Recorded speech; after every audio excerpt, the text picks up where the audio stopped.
Okay, this is 2.6 day 2. Assignment is page 342, 10 through 20 evens and 38 through 48 evens. First thing we're going to talk about is arrow notation. It's just a way to write something down, kind of giving directions. So x with an arrow, a to the plus symbol, means that you're approaching, your x values are approaching another x value from the right. So basically, if there's something in the middle of the graph, you're coming at it from the right, meaning you're coming like this. Okay? This would mean that you're coming at it from the left. This means going to. So x is going to positive infinity means it's moving this way. X is going to negative infinity means it's going that way. So, with these graphs, I don't know if you can see this, but there's actually several asymptotes in here. Remember, asymptotes are places where the graph does not cross. This is an asymptote at -3. This is an asymptote at +3. Kim Gruber, Rebecca Andreessen, Wendy Vang, the front office, please. And there's also one more asymptote actually up here at +5.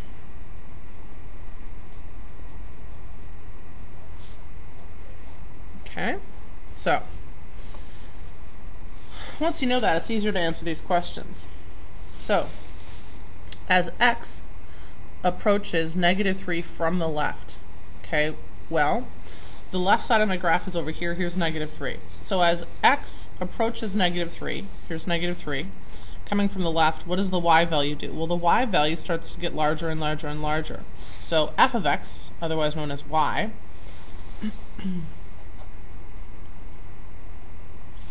goes to positive infinity. It just keeps going upward like this.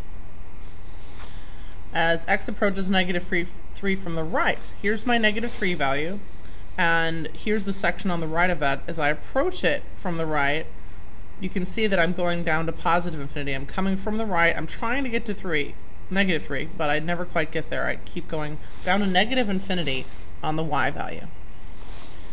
X approaches +3 from the left. Here's +3, here's the left side. I'm trying to get to 3, but again, my y value pulls me down to negative infinity. Approaching 3 from the right, I have, here's my +3 line. The graph on the right side is here, and if I'm coming towards 3, I'm going like this, and my y value just keeps getting bigger and bigger and bigger. Positive infinity is my y value destination. Alright, so what happens as x goes to positive infinity? Well, the farthest right value that we have on x is here. As you can see, as x continues to go to positive infinity, the y value gets closer and closer to this line, which is +5. So it just gets infinitely close to that line, but never touches it or crosses it. So that would be +5. And the same thing happens over here. X going to negative infinity, here's the lefternmost x value here. As you can see, this little curve is going to get closer and closer and closer to that y value of 5, but never cross it or touch it. So, again, that's 5. Now, slightly different topic here. There are two different graphs that I want to show you. One of them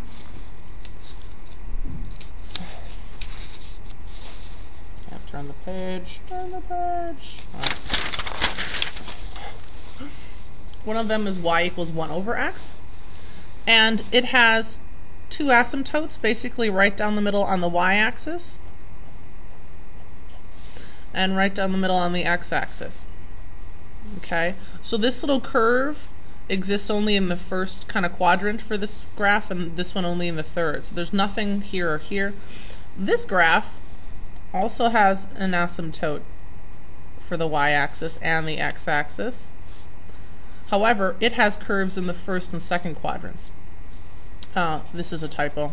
I needed to delete that. Okay, so what we're going to do is we're going to transform these graphs. Now this is easy. You guys know how to do transformations. We're going to move it up or down, left or right, but we're going to start with this. Now here's the weird thing. I'm not actually going to draw the graph. I'm going to draw the asymptotes, which as you can see basically looks like a plus sign. A vertical and a horizontal asymptote oriented at the origin. Same thing here, oriented at the origin. So what they want me to do for this graph is take the first function, which is this one, 1 over x. Now how do I know that this function is the base graph for this one? Well, because the x in the denominator is just x. You can see on this one, my denominator x value would be an x squared, basically. So that means that the second graph, number 2, I would start with this one, in any case. If I think about basically taking my x and y axes, asymptotes, and moving those around, that will be easier than moving the actual curve.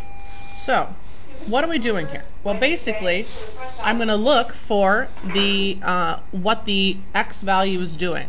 So what is happening to the x in this one is that we've got a +2.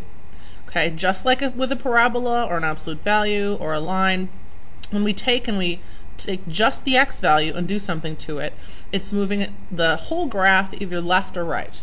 In this case, it's moving it left 2. So if I move this whole thing left 2, I'll end up, my origin will end up over here. Okay, so then my y-axis and my x-axis asymptote will stay here, but my y-axis asymptote will move to that new position. Okay.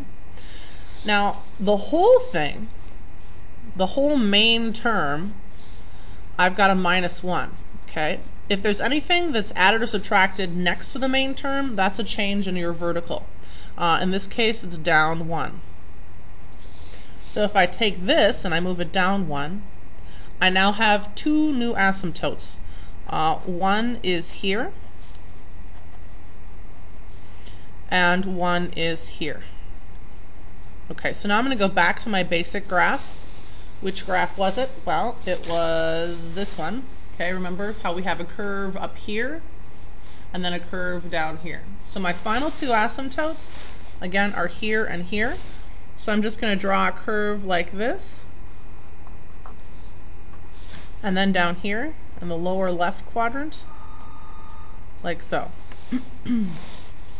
Now, example number 2, I have the x squared. So I have this kind of graph that I'm ultimately going to draw when I'm done. But again, I'm going to work with that kind of vertical and horizontal asymptote center. So my original center on this graph is here at the origin. And again, I would have a vertical axis and a horizontal axis asymptote. Now again, I'm looking at my x value, and I can see that my x value, I have x -2. That is a movement of 2 to the right.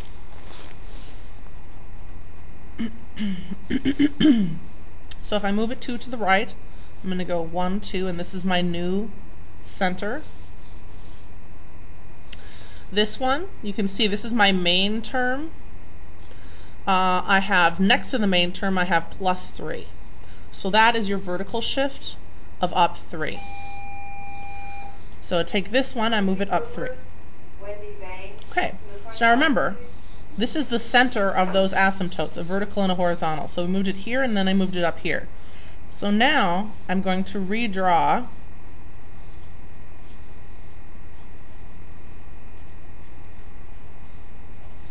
like so. Okay, now what did my original graph look like? Because it was a x squared on the bottom, it looked like this. So I have here and here a curve, and then that would be my center. So my curves exist in the upper right quadrant and upper left.